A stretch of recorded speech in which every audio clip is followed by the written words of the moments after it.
사도신경으로 신앙 고백하시겠습니다.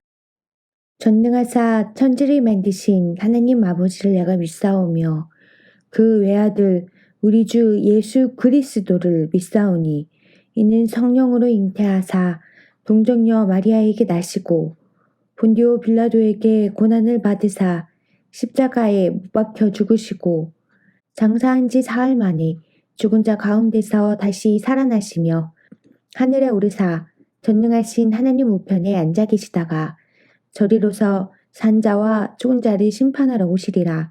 성령을 믿사오며 거룩한 공회와 성도가 서로 교통하는 것과 죄를 사하여 주시는 것과 몸이 다시 사는 것과 영원히 사는 것을 믿사옵나이다.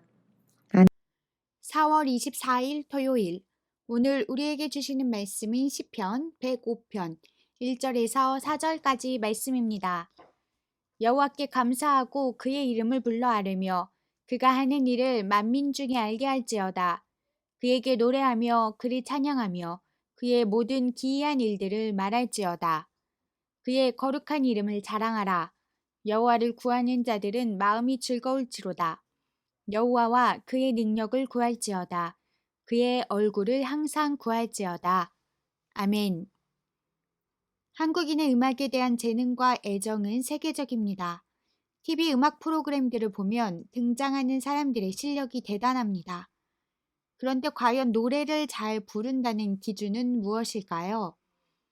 단순히 풍부한 성량이나 음정과 박자의 정확성이 기준이라면 최고 가수라는 영예는 아마 컴퓨터가 차지할 것입니다. 하지만 때로는 침묵과도 같은 호흡이 노래를 살리는 중요한 포인트가 되곤 합니다. 결국 노래를 진짜 잘 부르는 기준은 화려한 기교와 요령보다는 원곡이 담고 있는 메시지와 감정을 잘 전달해 청중에게 공감을 이끌어내는 것이 아닐까 싶습니다.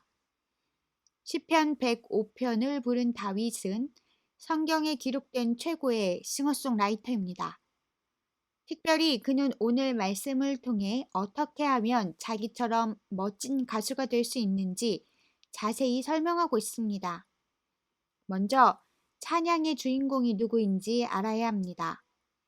짧은 구절에서도 다윗은 그를, 그에게 등 하나님이 모든 찬양의 주인공이심을 거듭 강조하고 있습니다.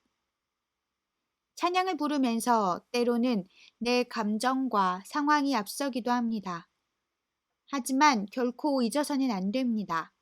우리의 모든 찬양은 하나님을 위함입니다. 하나님을 향하여 노래를 부르십시오. 둘째로 다윗은 감사함과 즐거움으로 노래해야 한다고 합니다. 우리가 부르는 찬양의 주인공이 하나님이라면 이는 당연한 것입니다.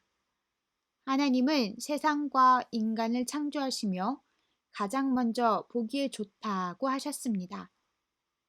기쁨과 감사, 즐거움이야말로 하나님의 마음입니다. 우리는 그 마음으로 이미 큰 은혜를 입은 상속자요, 증거자입니다. 우리가 하나님의 그 마음에 순종하지 않는다면 온전한 찬양은 결코 부를 수 없습니다. 셋째로 우리의 찬양을 멈추지 말아야 한다고 합니다. 내가 하고 싶을 때만 하는 것도 상황과 여건에 등 떠밀려 하는 것도 아닙니다. 항상 찬양해야 합니다. 다윗은 칼과 창을 피하는 중에도 광야와 동굴에서 찬양했고 많은 믿음의 선진들도 죽음 앞에서 끝까지 찬양했습니다.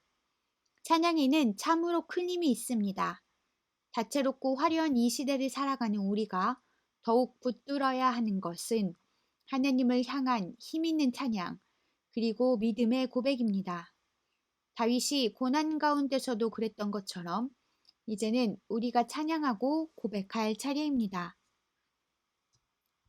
묵상 질문. 뜨거움으로 하나님을 찬양하고 있습니까? 오늘의 기도. 만왕의 왕이신 주님을 찬양합니다. 하나님의 마음으로 늘 노래하게 하소서. 연약함과 슬픔, 낙심과 고통 앞에서도 찬양하게 하옵소서. 기쁨과 감사함으로 담대히 고백하는 자녀가 되게 하시고 내 입술의 모든 고백이 주님을 향한 승전가가 되게 하옵소서. 예수님의 이름으로 기도합니다. 아멘.